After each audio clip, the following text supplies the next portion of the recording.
I was clearing out the garage when I stumbled on the suitcase. It was wedged behind old paint cans and a folded camping chair we hadn't touched since that trip to Tahoe. Dust coated it like it had been waiting, forgotten, but the dust wasn't what gave me chills. It was a padlock. Not a combo, just a cheap silver lock. Like she really didn't want me opening it. I should have turned away, pretended I never saw it. But that's not who I am. The bolt cutters made quick work of it. Inside, a red passport, a birth certificate with a name I didn't recognize, and a powered-off phone. I charged it like it might explode. When it lit up, it buzzed once and screamed. Photos. Dozens. None of me but him. Always him. Hotel rooms.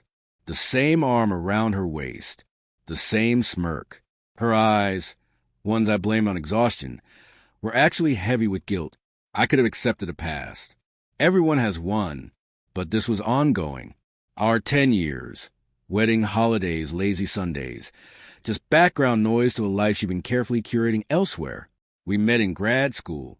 She was sharp, funny in a way that made people lean in. Disarming. I didn't fall fast. I felt like roots digging deep.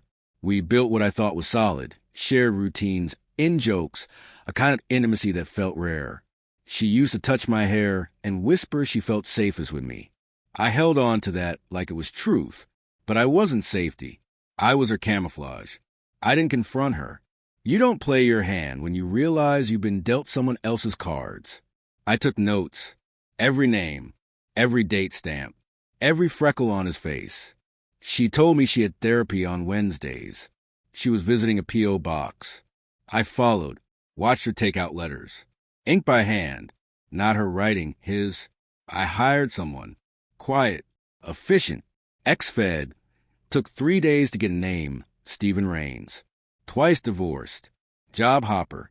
Lived alone in a sleek condo downtown. No social footprint, just secrets, one of which was my wife. He didn't even know about me. She'd made sure of that. Clean lines. No crossover. A double life perfectly compartmentalized. So I started studying her, the hesitation before she answered, how she treated her phone like classified intel, sudden girls' nights, receipts that vanished. I mirrored her. Cameras in the house. Phone clone. Every purchase pinged to me. She never noticed. 6 weeks. That's all it took.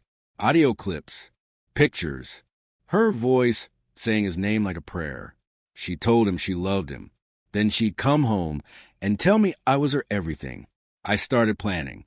Filed the divorce silently.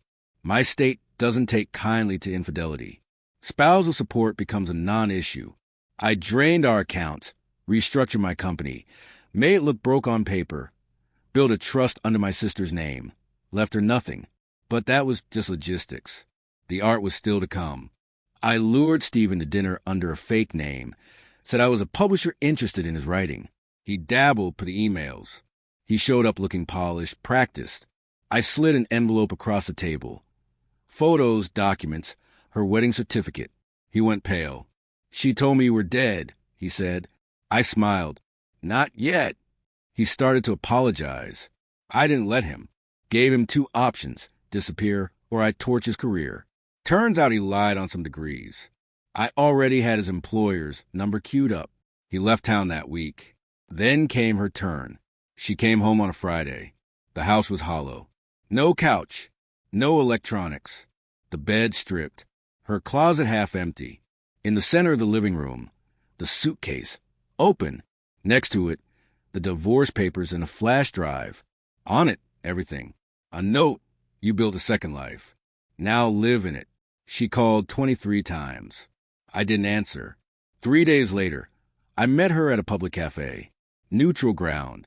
She looked lost. Still beautiful, but unsteady. I never meant to hurt you, she said.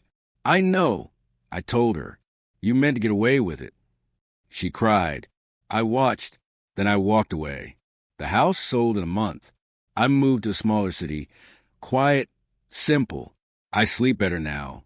Not because I forgave, but because I finally saw her clearly and made her see herself the same way. She lost the safety net. The story. The script. All of it. And me? I'm just the guy who cleaned the garage and found the truth, then lit the match. No regret, just clarity. That's enough.